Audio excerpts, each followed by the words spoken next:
अस्सलाम वालेकुम स्टूडेंट्स। हमारा टॉपिक है स्ट्रक्चर्स, प्रॉपर्टीज़ और क्लोरोफिल जो है यानी कि नेचुरल अकरेंस। तो स्ट्रक्चर और प्रॉपर्टीज़ के बारे में अगर पूछा गया है तो सबसे पहले आपको जो पायरोल है सिंपल उसका स्ट्रक्चर आना चाहिए। तो ये देखें, आपको पायरोल का मॉलिक्यूल नज़र आ रहा है। 5 मेंबर्ड रिंग है, हीट्रोसाइक्लिक, और इस तरह के 4 रिंग जो हैं अगर मिलते हैं आपस में 4 कॉर्नर्स पे तो वो क्लोरोफिल का बेसिक स्केलेटन बनता है। जैसे कि मैं आपको अगर इधर लेके आऊँ, इसकी तरफ देखें आप, ये फिगर 2 के अंदर आपको नज़र आ रहा है। ये पोरफायरिन रिंग है, ये मेन स्केलेटन है क्लोरोफिल का। इसके अंदर आपको टॉप राइट और लेफ़्ट और बॉटम राइट और लेफ़्ट वही पायरोल के रिंग्स नज़र आ रहे हैं, और उन रिंग्स को आपने बीच में एक सिंगल बॉन्ड और एक डबल बॉन्ड की मदद से कनेक्ट किया हुआ है चारों तरफ से। तो जब ये आपस में जुड़ जाते हैं तो इसको पोरफायरिन रिंग बोला जाता है। तो अब यहाँ पे उसने लफ्ज़ इस्तेमाल किया हुआ है टेट्रा पायरोल्स। तो टेट्रा पायरोल उसने इसीलिए इस्तेमाल किया कि ये पायरोल्स के 4 रिंग्स मौजूद हैं, और इनके जो पेरेंट कंपाउंड्स हैं वो ये 3 हैं। एक ये पोरफायरिन है, एक क्लोरिन है, और एक बैक्टीरियो क्लोरिन है।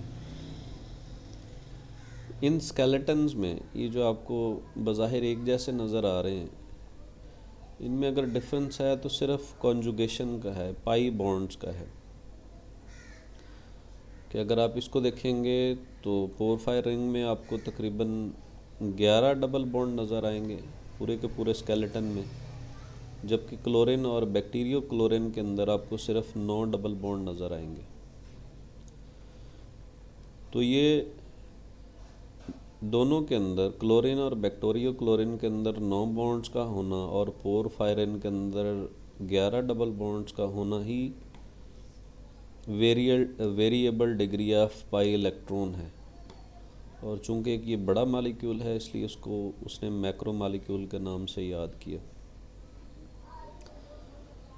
तो अब अगर हम सिर्फ एक पोरफायरिन को ले लें तो इसके अंदर आगे फिर क्लासेस अराइज होंगी क्लोरोफिल ए, बी और सी के नाम से। तो उनके अंदर जो डिफरेंस आता है वो पेरिफेरल सब्स्टिट्यूएंट्स की बेस पे आता है। पेरिफेरल सब्स्टिट्यूएंट्स क्या होंगे कि ये पोरफायरिन आपको जो नज़र आ रहा है, इसका जो बाहर वाला सर्कल होगा, बाहर वाले जो कॉर्नर्स नज़र आ रहे हैं, इन कॉर्नर्स के ऊपर अगर आप सब्स्टिट्यूशन करवा देंगे कि हाइड्रोजन्स को मुख्तलिफ अल्काइल ग्रुप्स और फेटाइल ग्रुप्स के साथ, अब देखिए गौर करें, मैंने लफ्ज़ इस्तेमाल किया अल्काइल और फेटाइल। तो अल्काइल तो आप सिंपल छोटी क्लास से समझ रहे हैं कि अल्काइल ग्रुप क्या होता है, जबकि फेटाइल ग्रुप के लिए भी उसने नीचे डायग्राम में शक्ल दिखाई है, तो वो मैं आपको फिर बता देता हूँ। तो इसी तरह से ये पोरफायरिन के ऊपर आप रिंग के ऊपर आप बाहर से सब्स्टिट्यूशन चेंज करेंगे तो मुख्तलिफ़ क्लासेस राइज हो जाएंगी। क्लोरीन के ऊपर ऐसे ही आप पेरिफेरल सिस्टम पे सब्स्टिट्यूशन कर देंगे तो ये सारे के सारे ऐसे ही हो जाएंगे, इनके अंदर डिफरेंट क्लासेस आ जाएंगी। लेकिन ये क्लोरीन और बैक्टीरियो क्लोरीन का जो बेसिक स्केलेटन है ये भी असल में इस पोरफायरिन से ही डिराइव्ड है, जिस वजह से आप इनको इन 3 मेन ग्रुप्स के अंदर तकसीम कर देते हैं, और हर एक जो स्केलेटन है वो फिर आगे फर्दर क्लासेस में स्प्लिट हो जाता है। तो अगर मैं पोरफायरिन रिंग के ऊपर थोड़ा फोकस करूं कि देखिए, अब इसने क्लोरीन बैक्टीरियो क्लोरीन को भी साथ कंसिडर किया है। तो for the sake of understanding मैं जस्ट इस पोरफायरिन रिंग के हिसाब से इसके अंदर कैसे ए, बी और सी क्लोरोफिल जनरेट होते हैं, अराइज होते हैं, मैं इसको थोड़ा बड़ा कर रहा हूँ, फिगर को बड़ा कर रहा हूँ ताकि आपको क्लियरली नज़र आ सके। ये थोड़ा सा और बड़ा करूँगा। तो ये देखें, मैं ये पहला मॉलिक्यूल है, इस पहले मॉलिक्यूल को लेता हूँ जिसका स्केलेटन पोरफायरिन रिंग है। ठीक है, इसी तरह से आपने बाकियों को अंडरस्टैंड कर लेना है। ठीक है, ये देखें,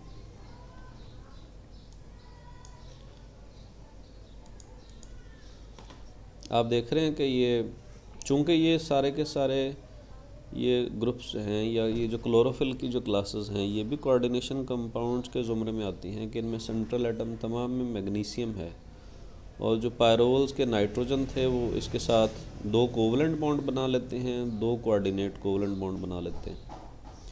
और ये जो पोरफायरिन रिंग्स हैं, इसमें एक को ए का नाम दे दिया, दूसरे को बी का, तीसरे को सी का और चौथे को डी का।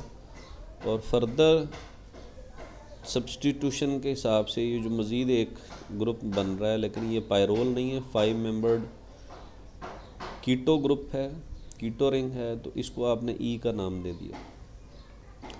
अब इसमें आपका जो मेन फोकस है वो ये होना चाहिए कि ये टॉप पे आपको एक R1 नज़र आ रहा है, फिर R2 नज़र आ रहा है, जिसके हिसाब से वो क्लासिफिकेशन कर रहा है, और एक ही आपको इधर R3 नज़र आ रहा है।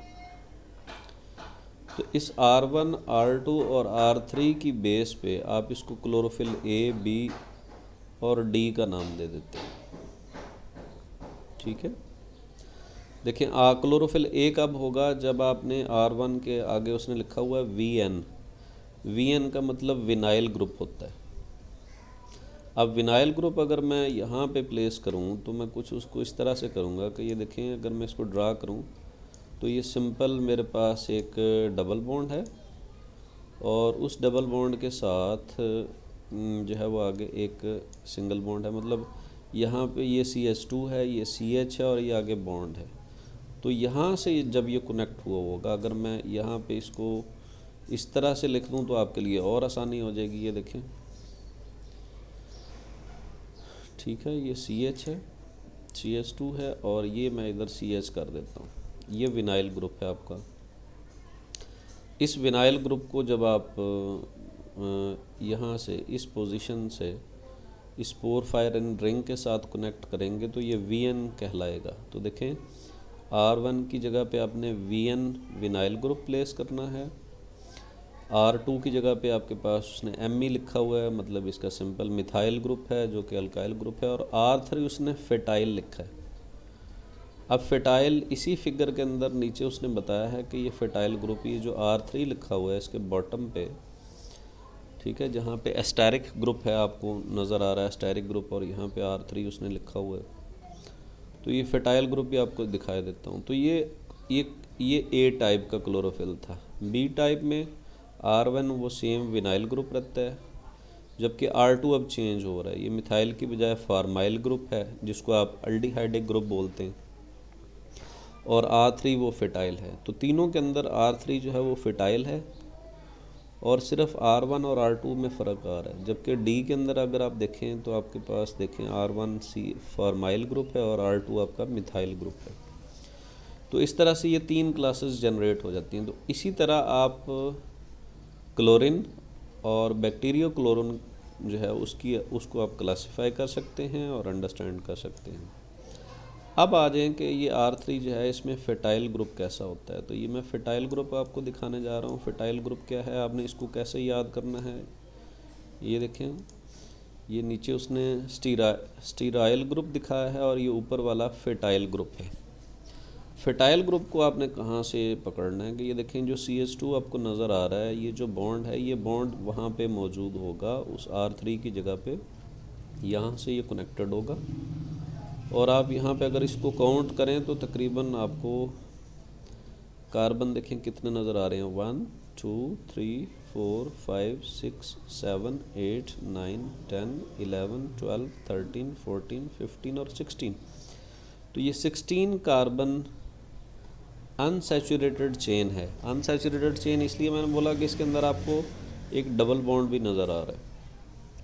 और अगर आप यहाँ पे for the sake of understanding, for the sake of ease, यहाँ से नंबरिंग अगर आप स्टार्ट कर रहे हैं तो आपको दूसरे कार्बन पे ये अनसैचुरेशन मिलती है। एक चीज़ आपने फेटाइल ग्रुप के लिए ये याद रखनी है, और दूसरी ये याद रखनी है कि कार्बन नंबर 3 के ऊपर एक अल्काइल ग्रुप मौजूद है, फिर 7 के ऊपर ये एक अल्काइल ग्रुप आर मिथाइल मौजूद है, फिर 11 के ऊपर ये आर एक मौजूद है, मिथाइल ग्रुप है, और इसी तरह से ये 15 के ऊपर है। तो स्टूडेंट्स इस तरह से आप इसको फेटाइल ग्रुप को ऐसे नंबरिंग दे के वहाँ से आप उसको बेसिक आपको स्केलेटन पोरफायरिन का जब आ जाएगा तो आप यहाँ से इसको कनेक्ट करके सिंपल आपका जो क्लोरोफिल का मालिक्यूल अभी तक जो आप पढ़ चुके हैं वो एक्सप्लेन हो जाएगा। तो इसी क्राइटेरिया को सामने रखते हुए आप हर एक रिंग को, आया कि वो क्लोरीन का रिंग हो, आया कि वो बीटा क्लोरीन बैक्टीरियो क्लोरीन का रिंग हो, उसको आप जो है वो पकड़ के एक्सप्लेन कर सकते हैं। अब उसके बाद अगर मैं आऊँ इसकी तरफ थोड़ा सा, उसने ये फिगर 3 है आपको नज़र आ रहा है जिसमें उसने structures and names of the members of the chlorophyll group बताए हैं। तो मैंने आपको ये सिर्फ एक पोरफायरिन रिंग के बारे में बताया, ठीक है। बाकी क्लोरीन और बैक्टीरियो क्लोरीन के लिए भी आपने कहाँ कहाँ पे चेंजेस, क्या क्या चेंजेस आ रही हैं, उस हिसाब से आपने उसको प्रिपेयर कर लेना है। अब यहाँ पे उसने नोमेनक्लेचर के हवाले से बात की है कि नोमेनक्लेचर में आप इसको कैसे कर सकते हैं। तो नोमेनक्लेचर में आपको पता है कि एक मेन ग्रुप अराइज हो रहा है पोरफायरिन रिंग से, फिर एक क्लोरीन से अराइज हो रहा है, और एक बैक्टीरियो क्लोरीन से अराइज हो रहा है। तो यहाँ पे उसने नाम दिखाए हैं कि किस तरह से जो प्लांट्स हैं, ठीक है, ये देखें आपको नज़र आ रहा है। इसमें ए तो आपका वही है, ये जो ए उसने लिखा हुआ है ये वही बेसिक पोरफायरिन रिंग है जो क्लोरोफिल के अंदर मौजूद है, और उसके अंदर ये बी, सी और डी टाइप्स हैं वो सब्स्टिट्यूशन की बेस पे ही अराइज होती हैं। जो आपको मैंने बताया था कि विनाइल ग्रुप है R1 की जगह पे, ठीक है, R2 की जगह पे मिथाइल है, R3 की जगह पे फेटाइल है। तो ये प्लस माइनस का वो बताने का ये मकसद है उसका कि ये जैसे हायर प्लांट्स हैं जिसमें फर्न्स और मोसेस आते हैं, तो ये जहाँ पे पॉजिटिव लिखा हुआ है इसका मतलब है इस टाइप का क्लोरोफिल के अंदर उसके मौजूद है, जहाँ पे नेगेटिव उसने लिखा हुआ है वहाँ पे उनके अंदर मौजूद नहीं है। देखिए एलजी के अंदर इनमें से कोई क्लोरोफिल भी मौजूद नहीं है, ठीक है। इसी तरह से क्लोरोफाइटा है, इसके अंदर भी कोई मौजूद नहीं है। ये क्लोरोफाइटा के अंदर ए और बी टाइप मौजूद है, जबकि क्रिसोफाइटा के अंदर मौजूद नहीं है। तो ये क्लोरोफिल की क्लासेस हैं, ये बैक्टीरियो क्लोरीन की नीचे उसने दिखाई हैं, और CCHCl ये जो है क्लोरीन के लिए है। ये क्लोरीन वही होगा जो पोरफायरिन रिंग से डिराइव्ड होगा। लफ्ज़ है पोरफायरिन रिंग। तो देखिए यहाँ से मैं आपको बता देता हूँ, कहता है कि अगर हम इसको करें यहाँ से क्लोरोबियम क्लोरोफिल है, ठीक है, जिसका इसको क्लोरोबियम क्लोरोफिल को आप नाम देते हैं क्लोरोसोम क्लोरोफिल का। तो क्लोरोसोम क्लोरोफिल के लिए आप इसको एब्रीविएट करते हैं C, पहला कैपिटल C जो है ये क्लोरोसोम के लिए है, और अगला जो CHL है ये क्लोरोफिल के लिए है। इसकी उसने C, D और E बताया कि ये टाइप्स होंगी। This is because these compounds are all the derivatives of chlorophyll A, और इसकी वजह यह है कि ये सारे के सारे क्लोरोफिल A की के डेरिवेटिव्स हैं। डेरिवेटिव्स कैसे अराइज होंगे वही आपको मैंने बताया कि सब्सटीट्यूशन जब चेंज करवा देंगे, सब्सटीट्यूशंस चेंज करा देंगे तो आपके पास मुख्तलिफ उसकी क्लासेस अराइज हो जाएंगी, which occur only in the accessory light harvesting unit. और ये क्लोरोफिल ए जो है ये लाइट हार्वेस्टिंग यूनिट के अंदर मौजूद होता है। लाइट हार्वेस्टिंग यूनिट यही जो प्लांट्स के अंदर जिसका काम है ग्लूकोज को मैन्युफैक्चर करना, कॉल्ड क्लोरोसोम, उस पोर्शन को उसने क्लोरोसोम का नाम दे दिया। These can be found in photosynthetic bacterial species belonging to families Chlorobiaceae and Chloroflexaceae. Suborder इसने बताया क्लोरोबाइनी, ठीक है। ऑर्डर क्या है, रोडोस्पायरल एल्स। और जर्मन माइक्रोबायोलॉजिस्ट थे, H.G. ट्रूपर था और N. फिंग था। इन्होंने इसको दोबारा से नाम दिया क्लोरोबियम क्लोरोफिल को एज बैक्टीरियो क्लोरोफिल्स, ठीक है। तो बैक्टीरियो क्लोरोफिल जब नाम दिया तो उसकी एब्रीवेशन बन गई BCHCl, C, D and E इसकी टाइप्स हैं on the basis of their occurrence in certain photosynthetic bacteria. और ये इस बेस पे कहा गया, इसको नाम दिया गया कि ये जो फोटोसिंथेटिक बैक्टीरिया होते हैं उनके अंदर मौजूद होते हैं। Such names have caused a lot of confusion as to a chemical structure of these compounds। ऐसी इस तरह से फिर काफ़ी कन्फ्यूजन्स पैदा हुई हैं, because the name suggest that we are dealing with the derivatives of bacteriochlorin according to the chemical systematics of figure 2। अगर हम फिगर 2 की केमिकल सिस्टमेटिक्स को देखें तो उसके मुताबिक, ठीक है। तो ये सिंपल सा ये टेबल था जिसके अंदर आपने ये मेन, तो गोया कि ये अगर टेबल कंस्ट्रक्ट हो रहा है तो आपने उन 3 रिंग्स को, उन 3 स्केलेटन्स को, जो कि पोरफायरिन है, ठीक है। मैं दोबारा से आ जाता हूँ उसी पेज पे, फर्स्ट पेज पे। क्लोरिन है, ये फिगर 2 में आपको जो नज़र आ रहा है, और बैक्टीरियो क्लोरिन है, ठीक है। बैक्टीरियो क्लोरिन जो है ये बैक्टीरिया के अंदर मौजूद होगा। पोरफायरिन जो है ये उनके अंदर, प्लांट्स के अंदर मौजूद होगा, और जिन जिन प्लांट्स के अंदर मौजूद होगा वो आपको टेबल में उसने दिया हुआ है।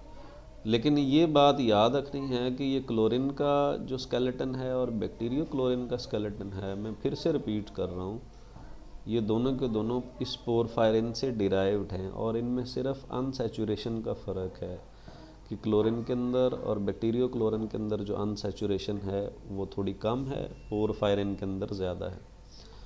तो ये सारे का सारा इसके बारे में आइडिया था। इसको आप, उम्मीद है आपके लिए काफ़ी हेल्पफुल होगा, तो इसको देख लीजिएगा। Thank you very much.